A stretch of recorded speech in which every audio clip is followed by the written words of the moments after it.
Hey guys, hello, how's it going? Thought we'll just touch base quickly with a strategy to help keep that spine mobilized. And if you're anything like me, you've spent more time in the garden than you have for many moons, and my spine hasn't been feeling that great with lifting and pulling out all these horrible weeds. So here's a quick strategy to keep mobile and keep functional. So if you're lucky enough though, you need one of these, a foam roller. And I'm going to show you where to place it and how to move it down the body. So keep watching, here we go. Alright, so you just have to forgive me, you won't see my face for the moment, which might be a good thing, but I'll be putting this foam roller in my lower back.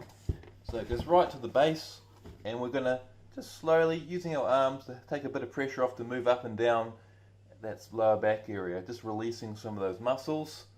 And as we move higher up, we go into that lower thoracic. You can cross your arms over your chest a bit, so you put the weight through that area, through your arms.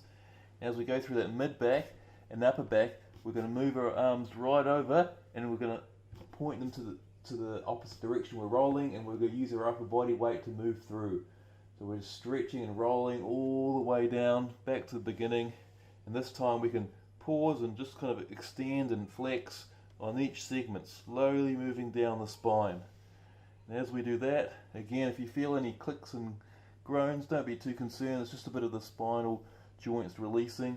And again, as we go over to the top here, we're stretching our arms and moving straight up and down to open up that upper thoracic spine.